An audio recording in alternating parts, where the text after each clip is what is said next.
Hey everyone.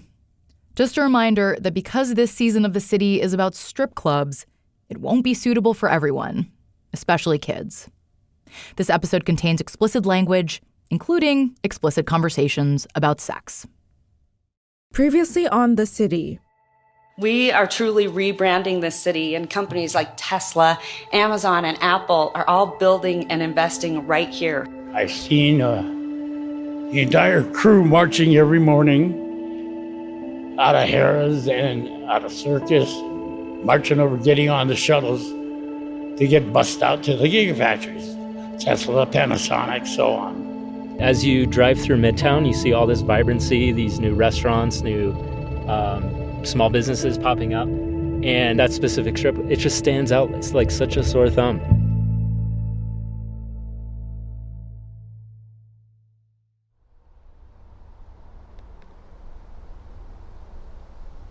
If you drive east from Reno about 20 miles, you leave the city behind and you find yourself in this incredible landscape where this river canyon flows between these sagebrush-covered mountains. And eventually you'll get to a spot where the desert floor opens up a bit and those beautiful mountains give way to massive warehouses and factories. From above, the buildings look like these big white Tetris pieces just scattered among the rolling hills. Hills that have been carved up to make space for all this construction. This is the Tahoe Reno Industrial Center. And in this unlikely landscape, new Reno is springing to life. It's where Tesla CEO Elon Musk built a giant battery factory, the Gigafactory, which turns out millions of battery cells a day. The same battery cells that power his famous electric cars. Now, the 2014 arrival of the Gigafactory was a game changer for Reno's economy, bringing with it 7,000 jobs. And last fall, the state hosted a summit to celebrate that accomplishment. Outgoing Governor Brian Sandoval sits on a stage in front of an audience of boosters and fellow lawmakers and the press and paints a bleak picture of his state's economy before Tesla's arrival. And it was October of 2010. The unemployment rate was 14.3%. Nevada led the nation in bankruptcies. We led the nation in foreclosures. In October, exactly 8 years ago, there was a front page story in the Reno Gazette-Journal above the fold that said, Reno, Detroit of the West. Now, though, he's beaming with pride. Companies like Apple and Amazon have opened in the state, but none represent the new Nevada better than Tesla. Elon Musk is on stage too, sitting next to Sandoval. Musk is wearing a charcoal suit coat, no tie, and slim-fit jeans. You know, the uniform of Silicon Valley CEOs. Sandoval launches into some friendly chit-chat. So when you came over that hill over here, and you see this landscape, did you say, this is the place? Yeah. Yeah. So this is beautiful. You know, there's like 10,000 wild horses here. This really looks like something out of it's like the idyllic Wild West. It's incredible. But it wasn't just the wild horses that drew Musk here. Something much more fundamental, something much more old Reno, influenced his decision. No, I think this is very much the land of opportunity here. Like, feels like freedom right here. Feels like freedom. Okay, that's good. Freedom. The same freedom that fueled old Reno's vice-based economy of quick divorces and legal gambling. Well, it's attractive to corporate America, too. No income taxes. Lightning-fast project approvals. But when a giant corporation can come to town and build a mega factory at a breakneck pace, things can go wrong. And just as the dancers in old Reno strip clubs face difficult working conditions, so too do the workers in new Reno's factories. Yes, this is Officer Fritz with the Tesla Security Department, 101 Fifth Avenue. We are requesting EMS for a middle-aged male. He was electrocuted. We need an ambulance. We have a female employee that she got her hand stuck between the two modules and she's bleeding pretty bad. Tesla's Gigafactory helped jumpstart Reno's economy, but it came at a cost. One that new Reno boosters working hard to kick strip clubs out of downtown don't like talking about. One that leaders who scrambled to bring Tesla here didn't really plan for or address. One that might make you wonder whether the new Reno is really all that different or even that much better than the old Reno. From USA Today, I'm Robin Amer, and this is The City.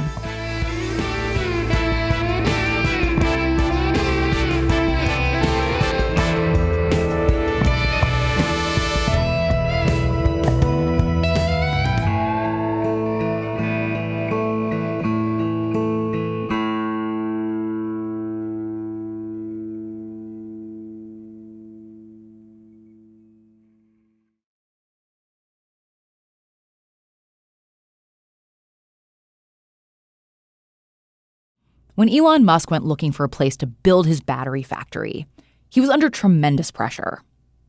He had promised the world the mass production of the Model 3, an all-electric sedan that was supposed to be somewhat more affordable than the luxury sports cars his company had been making. He needed a factory fast, so he needed a place where he could build it with as little red tape as possible. And a guy named Lance Gilman had just the spot. Here's our reporter, Anjanette Damon. Lance Gilman is the kind of guy who is always wheeling and dealing. Like the afternoon I went to meet him at the Tahoe Reno Industrial Center. He was a few minutes late. I hope we didn't keep you waiting too long. No, not at all. We were sitting over at another meeting, and it was spirited, and so we ran close. So it was fun. It worked out really well, but had a lot of energy attached. Lance looks right at home in this setting, wearing a cowboy hat and bolo tie. It's a uniform he's adopted since moving from Southern California to Reno in the 1980s, trading the expensive tailored suits from his days as a music promoter for Western garb. Lance and his partners bought this land in 1998, more than 100,000 acres worth. That's about 7.5 times the size of Manhattan. Today, he's here to take me on a quick driving tour of the park. When he and his partners bought this land, it was nothing but dirt roads and sagebrush. The corporation that owned it was actually thinking of turning it into a big game hunting park. We had to build 300 lane miles of road. So we put in all of the sewer, all the water, all the gas, all the fiber. As we're driving, we come across this road crew. They've stopped work while a guy with a bright orange sign shoos a tarantula the size of a man's hand out of the work site. There's tarantulas out here. There's scorpions, there's tarantulas, there's rattlesnakes. This is Nevada desert, and it's all here. Lance drives us up a steep dirt road to a flat knoll. From this vantage point, you can see the park's sweeping landscape. So we can step out here and we'll look out here. Yeah, perfect. So let's see here.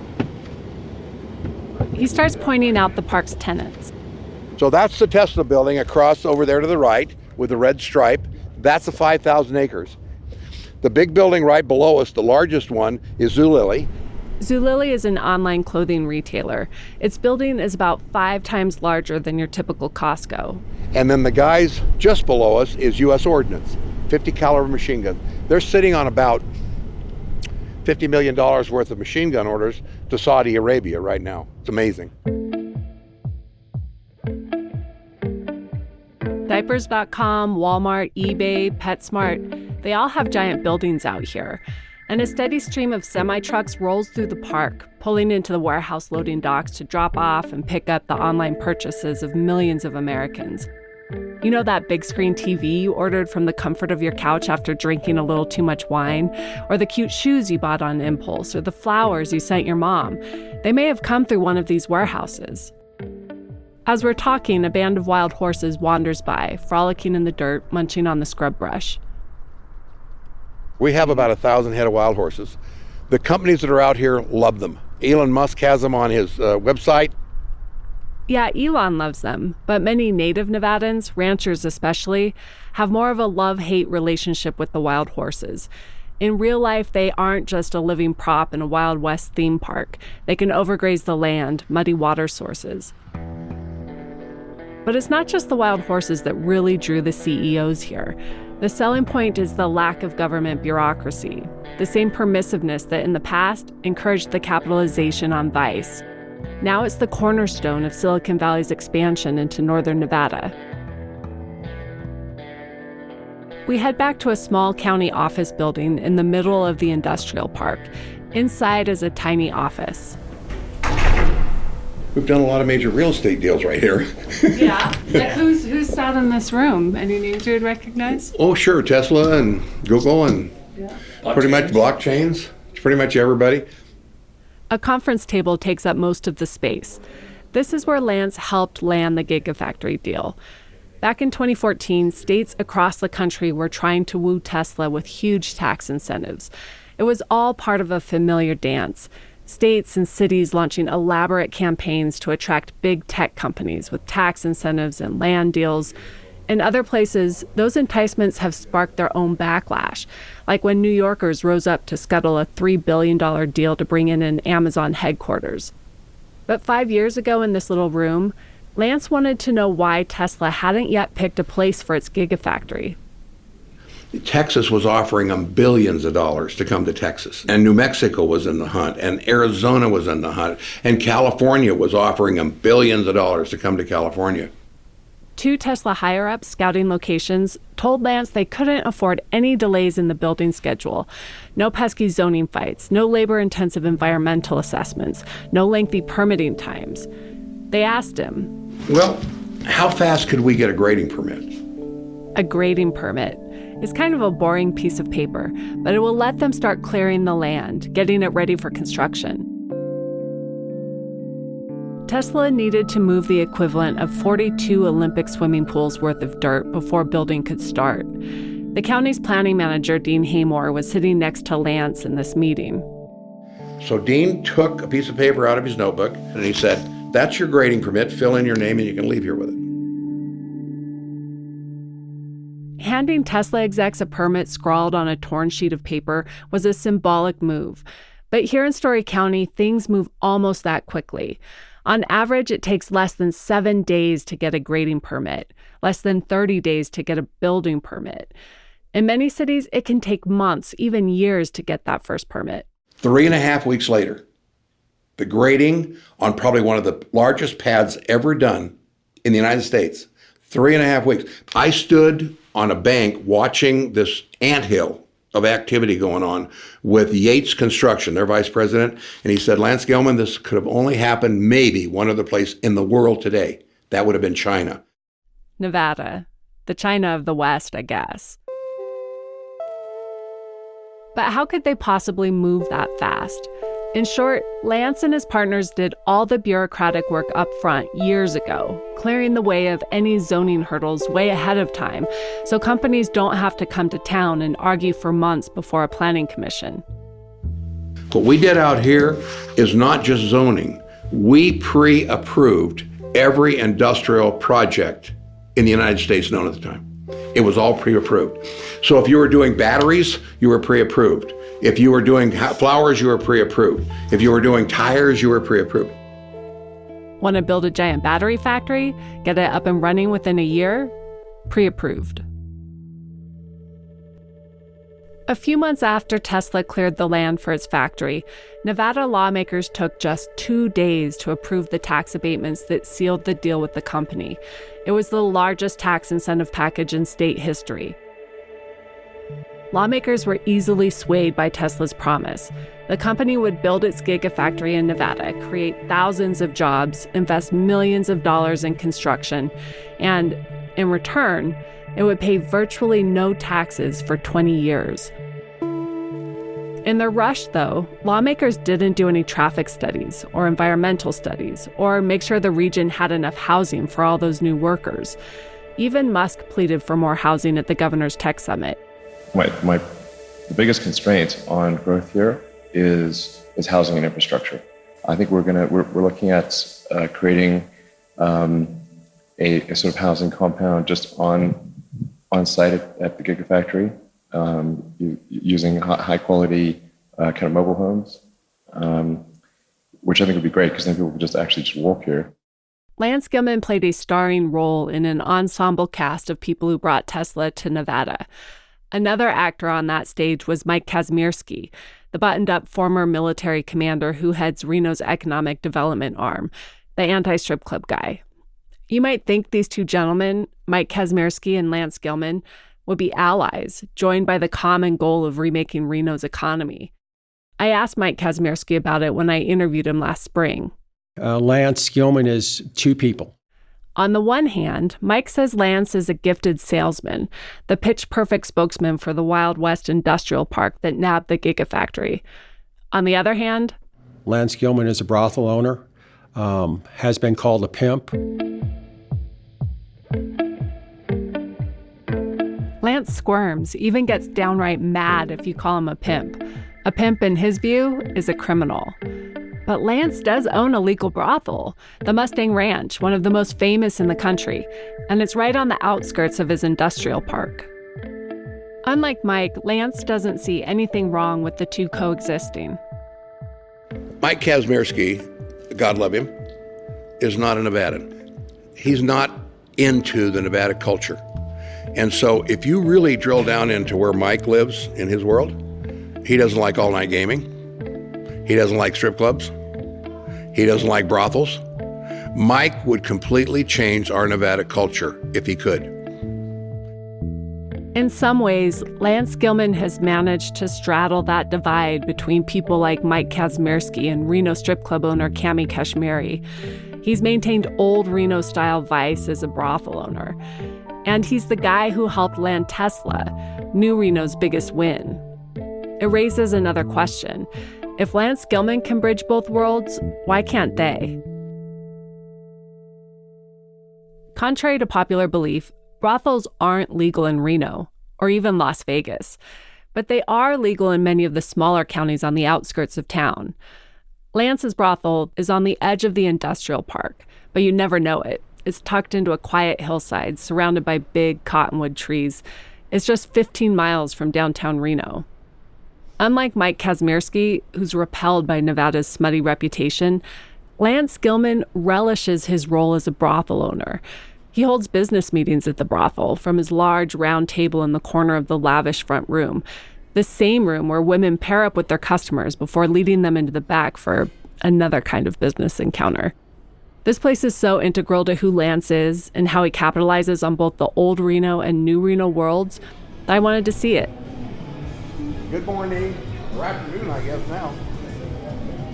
When you first walk into the brothel, you're actually entering the Wild Horse Saloon, a seemingly regular old restaurant and bar. The lights are low, small tables dot the floor, and there's a bar against the back wall. You can come here just for a beer and a burger if you want. There's a stripper pole in the corner, but unlike in Cami Kashmiri's strip clubs, it's totally okay here to pay for sex in the back. I see. You have to go behind the green door. And I'm going to take you through the green door. Okay. All right. We walk into what looks like a British hunting lodge. Big fire going, lots of taxidermy animal heads on the walls. Lance hands us off to our tour guide, a sex worker named Cherry. She's petite with long flowing brown hair, wearing a silky robe and high heels.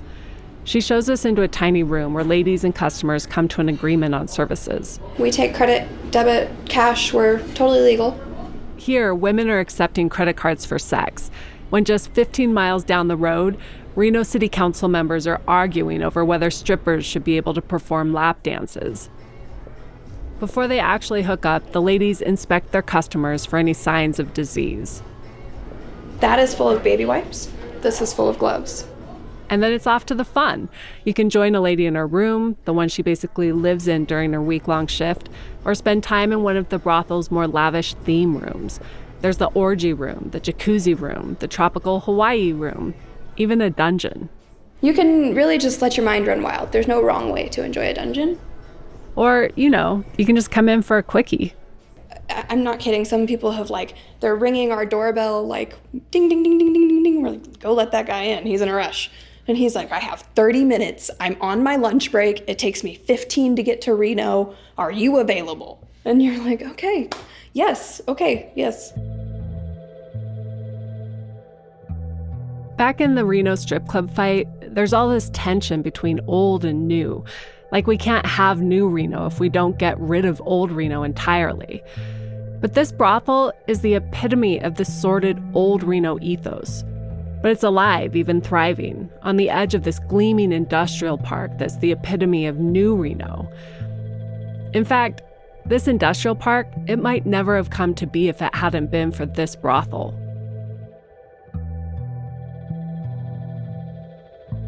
In the late 90s, when Lance and his partners were on the hunt for a good spot to develop, they were mainly looking for land. And Story County, even though it's the smallest county in the state, had a lot of it. It was also desperate. They were church mice poor. They were, as a matter of fact, they were on the brink of bankruptcy. At the time, the county's major source of tax revenue was its brothels. But the Mustang Ranch, the single largest taxpayer in the county, was closing. The previous owner had been indicted on money laundering charges and had fled to Brazil. The feds shut it down, costing the county about 12% of its budget. The county needed someone to keep the brothel open. Commissioners turned to Lance. I don't think there's a business in America that would generate cash flow instantly, except the brothel business. Lance bought the Mustang Ranch from the federal government, on eBay of all places. The county was once again rolling in brothel cash, and so was Lance. Lance says the brothel generates $1 million a month in revenue, money he used to help keep the industrial park afloat during the recession. The taxes on that cash also helped Story County's government stay afloat. Lance's lawyer, Chris Thompson, puts it this way. And had he not done that, that magic phone call to get that Tesla deal may not have ever come. Lance says he prides himself on running a classy joint, the best of the best. In fact, he says Cami Kashmiri could learn a thing or two from him. You run the business quietly, out of town. You're not by a school or a church or any of the public facilities, and you stay below the sagebrush. It's true the government isn't all up in Lance Gilman's business the way the city of Reno is cracking down on Cami Kashmiri. If the Wild Orchid did a better job of staying below the sagebrush, Lance argues, maybe the city wouldn't be so up in arms. But things are never that simple. Staying classy is not why local government leaves Lance alone. Remember, county commissioners were the ones who asked Lance to reopen the brothel in the first place. Also, Lance isn't always so classy himself. Neither are the publicity stunts he uses to promote the brothel. Things like the, quote, hunt-a-hoe game he concocted, where men chased prostitutes through the hills with paintball guns, or when he staged a motocross event to try and set a record for, quote, jumping the most titties in one night.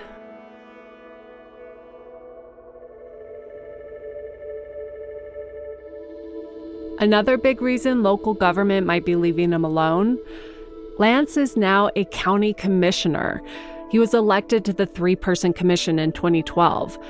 Yep, Lance is the developer of more than half the land in the county. He owns the county's only brothel, and he is one of 3 men leading Story County government. He's also the guy saying old Reno should be leveraged, not vanquished. The sagebrush, the wild horses, the brothels, all that Nevada stuff, all that old Reno stuff. It's what visionary tech CEOs want, he says. The old Reno ethos appeals to the guys who buck the norm and take big chances, guys like Elon Musk. Gilman's lawyer, Chris Thompson, underscores the point. I mean, these guys are rogues. They like this environment here. So leverage it. Don't feel shame for it. On our drive through the industrial park with Lance and Chris, we took a spin through the Gigafactory parking lot so they could show us what their leveraging of old Reno's culture has accomplished.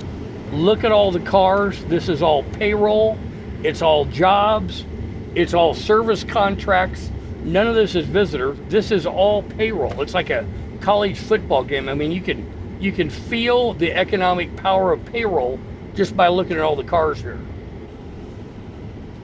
It's true, Tesla and its partner Panasonic have brought a lot of jobs to Reno. I see these factory workers' vehicles all over town, at grocery stores, gyms, even the Ponderosa Hotel parking lot. Their telltale black and white parking passes give them away. Tesla execs from Silicon Valley fill the lobbies of Reno hotels. Japanese Panasonic workers take buses from downtown to the Gigafactory, a daily pilgrimage that John, the guy fighting to save his home at the Ponderosa, can see from his window. Because of the state's tax abatement deal, the city is losing out on tens of millions of tax dollars in exchange for those jobs. Yet it's also bearing the brunt of the company's impact, scarce housing and spiking costs. Tesla workers are living in RVs on the street, and homeless tent villages are proliferating on the river.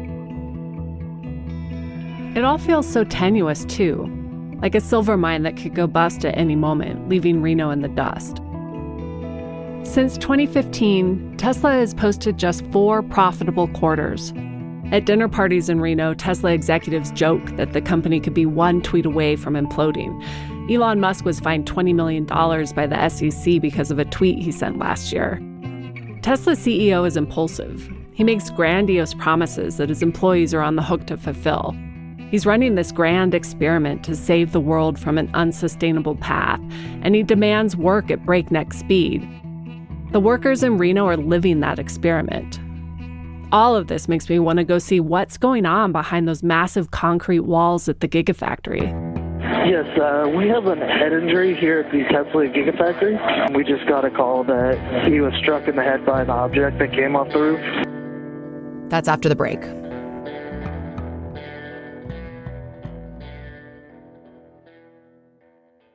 Hiring can be challenging. When Gretchen Huebner, co-founder of Codable, was looking to find a game artist for her education tech company, she knew it wouldn't be easy. So she did the smart thing and went to our sponsor, ZipRecruiter. ZipRecruiter doesn't depend on candidates finding you. It finds them for you. Its technology identifies people with the right experience and invites them to apply to your job, so you get qualified candidates fast. Gretchen posted her job on ZipRecruiter and said she was impressed with how quickly she found qualified applicants. She also used ZipRecruiter's screening questions to filter her candidates so she could focus on the best ones. And that's how Gretchen found a new game artist in less than 2 weeks.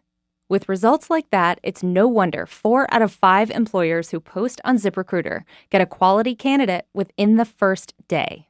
See why ZipRecruiter is effective for businesses of all sizes. Try ZipRecruiter for free at our web address, ZipRecruiter.com/thecity. That's ZipRecruiter.com/THECITY. ZipRecruiter.com/thecity. ZipRecruiter, the smartest way to hire. VeriShop is a new online shopping site with the brands you need for every moment in your life, from women's and men's fashion to home decor, beauty, and wellness.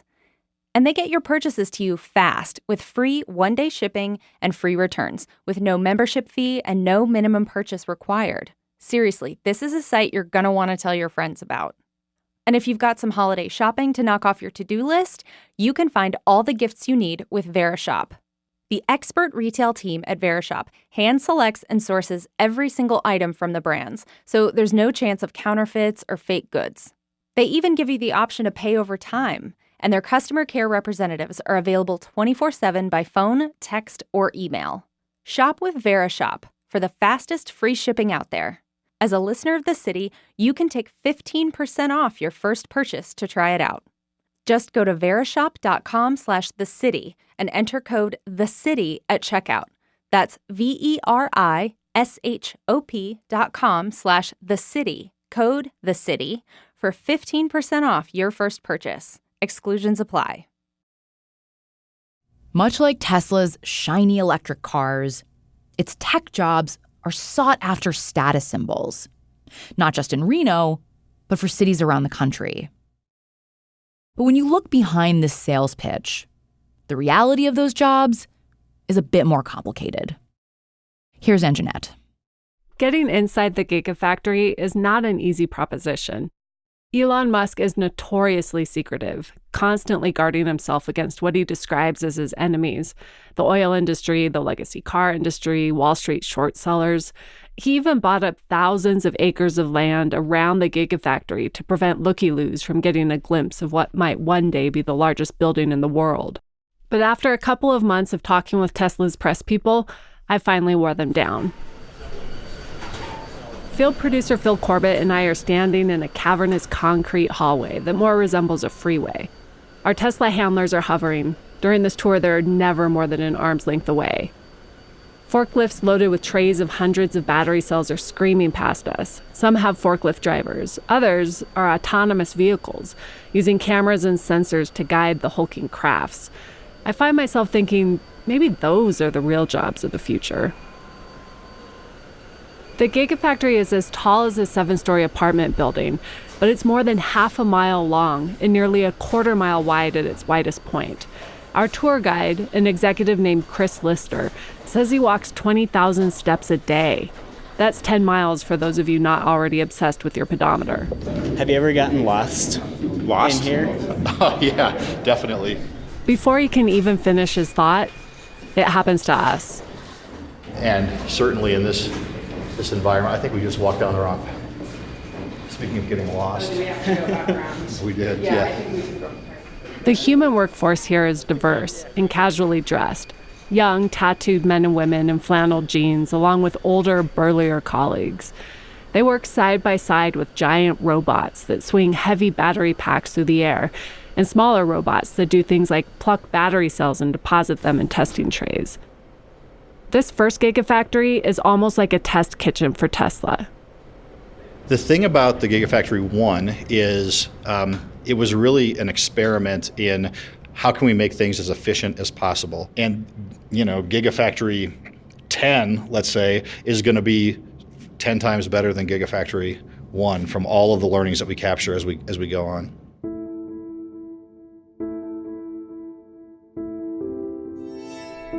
Gigafactories? That seems insane. Particularly when you realize that the goal for this one building is to essentially double the world's current output of battery cells. But this whole experimentation thing has contributed to the chaotic atmosphere at the Gigafactory. They are building systems and manufacturing lines and designing processes at the same time they're trying to meet these lofty production goals. Some areas are about what you might expect from a futuristic factory, clean and orderly. In other areas, the floor is cluttered with cardboard and cables and other junk. The whole place feels overwhelming. So, I'm not the only journalist looking into Tesla.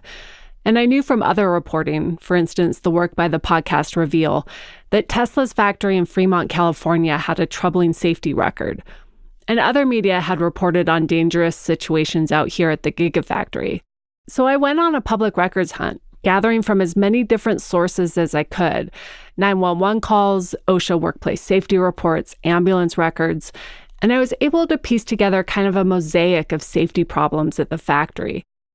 It's hard to get an accurate accounting of workplace injuries for reasons I'll get into a little later.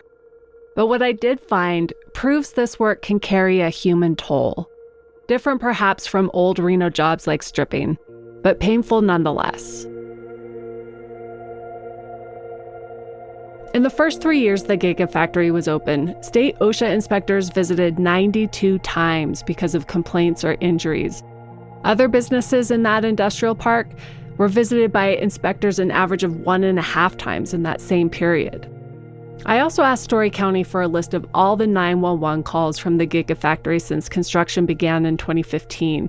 They came back with an index of nearly 1,300 calls. Some of them are pretty disturbing, like this one from June 2018. We need an ambulance. We have a female employee that she got her hand stuck between the two modules and she's bleeding pretty bad. We have the EMT working on it right now. It's not surprising that the Gigafactory generates more 911 calls than any other location in the county. It's a small county and the factory is a huge employer. But remember, Tesla is paying very little in taxes to support that kind of service. In 2018, someone called 911 from the Gigafactory more than once a day on average for things like fights, suicide attempts, DUIs, theft, drug overdoses. A quarter of those 911 calls, excluding the hangups, were for medical problems, heart problems, difficulty breathing, seizures, pregnancy issues, and workplace injuries, like this one from January 2018. This is Officer Fritz with the Tesla Security Department, 1 Electric Avenue. We are requesting EMS for a middle-aged male. He was electrocuted. And he's no longer being electrocuted at this time, correct? Correct. That guy who was electrocuted, he didn't want to talk to me, but his union rep says he's doing okay now. This next call came in during a windstorm in February 2017. We have a head injury here at the Tesla Gigafactory. We just got a call that he was struck in the head by an object that came off the roof. A minute later, while security is still on the phone with dispatch, another person is injured. This guy was knocked unconscious by a flying piece of plywood after he stepped out of the bathroom. So we're getting another call. We have a second injury. Oh, do you? Okay. A different person? Yes. Whoever had been working on the roof the day before hadn't secured a bunch of construction material, and it all came flying off when the 65-mile-per-hour wind hit. In total, 3 people were injured. What really struck me listening to all of these 911 calls was the sheer confusion during emergencies. Someone gets hurt deep inside the factory. Then a worker will radio to a guard in a faraway security shack. That security guard calls 911, but then can't answer the questions posed by the dispatcher, questions that need answering in order to get the person help. Unreliable radio communications at the Gigafactory make that problem even worse. You can hear it in this call from September 2017. Yes, this is Officer Fritz with Tesla Security. We are located at 1 Electric Avenue. We are requesting EMS. Okay, what's the problem? We're still awaiting what the issue is. We were just told to call EMS. Okay, well, I need some kind of a nature of the call. All right, I'm going to try and get him back on the radio. We're having really bad radio communications with him right now. When a big incident occurs, it can be downright chaos. This is from a chemical spill in April 2017. Story County Communications, this is Rachel. Hi, Rachel. Hey, I'm just calling to report a chemical spill in our Module A, first floor. We have evacuated this area, requesting a fire department to respond. Apparently it is an inhalation issue. Okay, what was the chemical?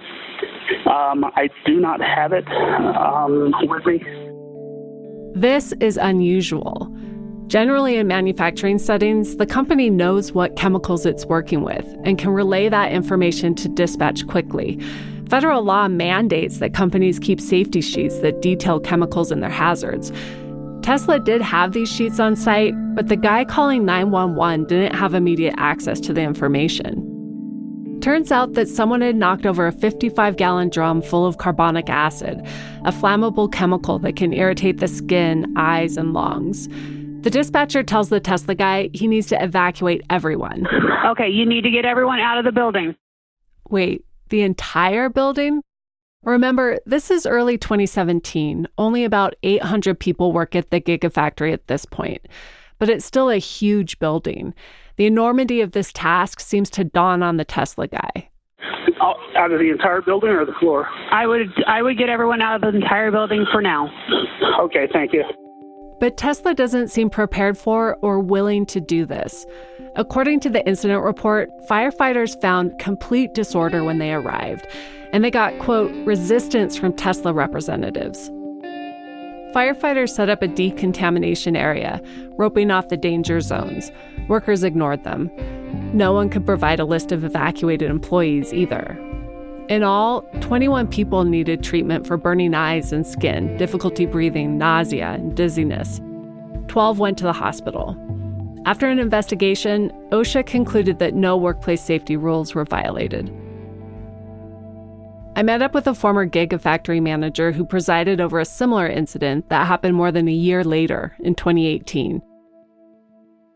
Chad Dene, a former Marine, was hired by an agency to manage a crew of temporary workers inspecting battery canisters for defects. He devised his own check-in sheet to keep track of who was working on his team on any given day, because new hires were constantly appearing. It was a good thing my Marine Corps training came in again, because A lot of times we didn't know exactly who was in the building. That check-in sheet came in handy one shift when Danae says some guys ran into the room yelling at everyone to evacuate the building, and his crew scattered in 4 different directions. No one had trained them on how or where to evacuate, so Chad set about tracking down his own people. Boom, come to find out there was 2 people that were still inside the building. I went inside the building. They were in there working. They're being exposed. These guys said, evacuate the building and just beat feet. And not one person was responsible for going in there to make sure that everybody was gone. This is what troubles Chad the most. Things were happening so fast and production goals were so intense that it didn't seem like Tesla was fully focused on keeping people safe. Lane Dillon knew work at the Gigafactory wouldn't be easy. Lane is a down-to-earth guy in his early 20s. I met with him out at his family's home on the bank of the Carson River east of Reno last year. Yeah, I think it's, can I get you guys anything to drink? You got like water, milk, beer. Milk. I just love that he offered us milk. Lane was an Eagle Scout, vice president of his college physics club, and the day I met him, he had just been accepted into grad school. So I did undergrad in physics, and then today I actually just got news I got accepted at Georgia Tech to do aerospace engineering for a master's degree. So Congratulations! Yeah. Thank you. So excited. In July 2017, he was home from college and needed a summer job. The Gigafactory was ramping up hiring, so he decided to apply. In your mind, what was Tesla like before you started working there? The next best thing. It still is. Lane was hired through a temp agency that supplied workers to the Gigafactory. His job was assembling and installing battery racks, these huge, heavy metal racks that hold trays of battery cells and are anchored to the factory floor. Lane wasn't a stranger to manual labor. He ran his own firewood chopping business. But his first week on the job, he was already starting to feel nervous. He said other temp workers had been getting hurt. And I can specifically remember waking up that morning and thinking, man, I hope nothing happens to me. That day, he was helping his crew install a battery rack. His job was to line up the rack with anchor bolts on the ground as a team of people held it up. He was still positioning the rack when the crew let go of it. He couldn't get his hand out fast enough. He had gloves on, so he couldn't see what damage was done at first. When he finally got a look at it, he saw the top inch of his right pointer finger had been smashed off. As soon as I got to the trail, I said, I want some ice right now because I want to put my finger back on. But his finger was too damaged to reattach. Lane spent the night in the hospital, had surgery the next day. It took the rest of the summer to recuperate before he went back to college. Lane isn't the only person to hurt a hand at the Gigafactory. In the 911 calls and OSHA documents I reviewed, I found 7 reports of serious hand injuries, like the guy who lost a finger in a wire cutter that didn't have a proper safety guard, and the day that 2 workers had their hands crushed by the same piece of equipment in separate incidents just hours apart. But none of the 911 calls we sifted through were for Lane's injury. In fact, no one ever called 911 for Lane. His foreman just drove him to the urgent care clinic.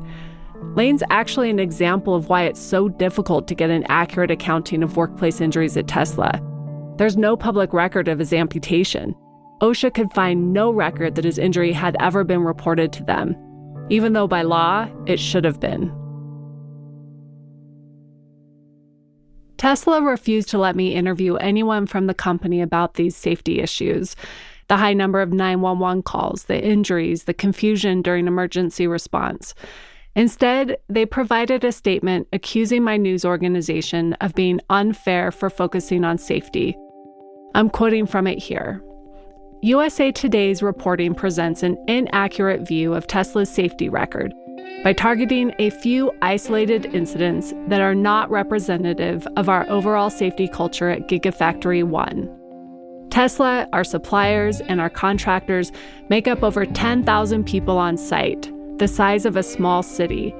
To report that both personal and work-related medical emergencies over the course of 4 years make Tesla an outlier is unfair and misleading.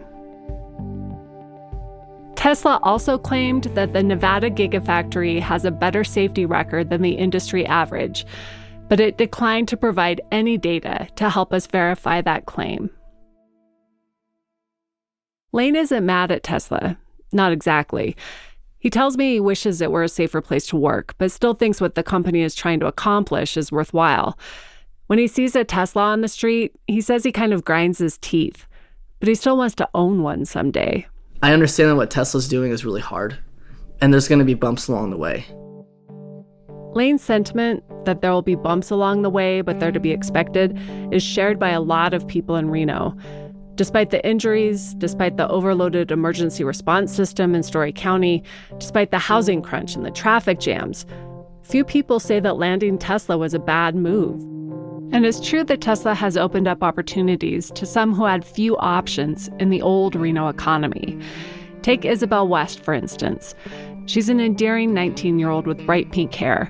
She grew up in Las Vegas, struggled through high school, and couldn't get into college. But through a program for at-risk students at her school, she got an interview with Tesla. And it took 2 weeks, but that phone call, my mom was right there with me, and I was just like smiling, and she was like smiling at me. And then once my smile came up a little bit bigger, she was like jumping up and down. And then like my mom immediately called up my dad and was like, "She got the job!" She works at the factory assembling battery packs. Her starting pay was $14.50 an hour, double Nevada's current minimum wage. Isabel says her job can be tedious and stressful at times, but she says coworkers look out for each other, and she's training at the local community college to become a technician, education that Tesla is paying for. Now that I'm actually like seeing it firsthand, I'm like, yeah, this is me. This is what I really like, and Tesla kind of helped me figure out myself. When boosters talk about new Reno as a bustling, tech-based manufacturing economy, Isabel's journey is exactly what they're envisioning. The safety issues, the injuries like Lane's, to some extent they're part of the deal, according to Mike Kazmierski. You know, people haven't figured out what's the safest way to do things. And I think because it is a technology company trying to change the world, it's reinventing processes, it's doing things different. There is room for error there. The risk is totally worth it, he says. Well, I mean, I go back to where were we 8 years ago? Without advanced manufacturing, we were a community dying. Now we're a community on the rise because advanced manufacturing brings in quality jobs with risk, and it brings in technology. Still, that logic suggests that in the rush to embrace change, some people have to lose for others to win. To Chad Dene, the former Gigafactory supervisor, that is not the only option. I know that they provide jobs for a lot of beautiful families here in the Reno area and beyond. But at the same time, with that being said, there's a protocol that you've got to follow so that those people can go home safe and sound to their families or not suffer ill effects from things they may have been exposed to down the line. Tesla brought a lot of jobs to Reno's economy. Jobs with a career path and a livable wage. But high tech isn't always the silver bullet that cities want it to be. And reinventing the economy comes at a price. Whether it's injured workers, or people like Velma and John pushed to the brink of homelessness, or people like Stephanie, now at risk of losing her livelihood. In the race to land that big economic development win, it seems like no one's really looking out for the little guy. But that doesn't mean that the status quo is okay. For example, Cammie has always insisted that claims about his strip clubs are bogus. But next time on The City, we pull back the curtain on Cammie's strip club empire to reveal what's really going on. The reason why I have no citations is because I run these clubs ultra clean. There's a reason why we have a perfect record. They're fucking liars. They're liars. That's next time on The City.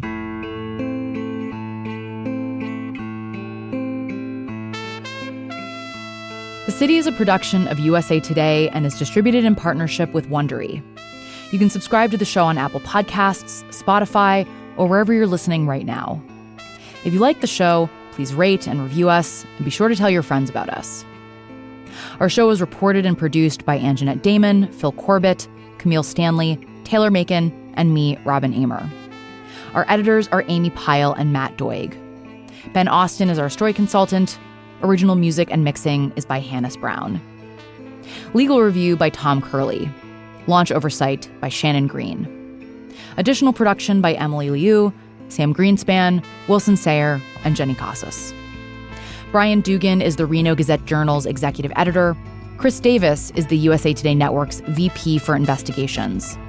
Scott Stein is our VP of Product. Maribel Wadsworth is our president and publisher. Special thanks to Liz Nelson, Kelly Scott, Alicia Barber, and Alan Deutschman. I'm Robin Amer.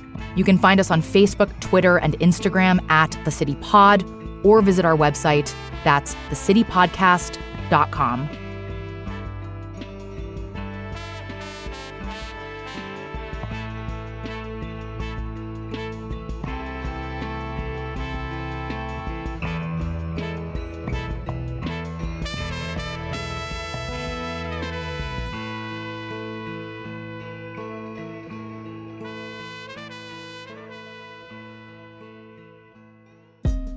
Hey, thanks for watching. If you like this video, check out these other videos from USA Today to stay up to date with all the latest news.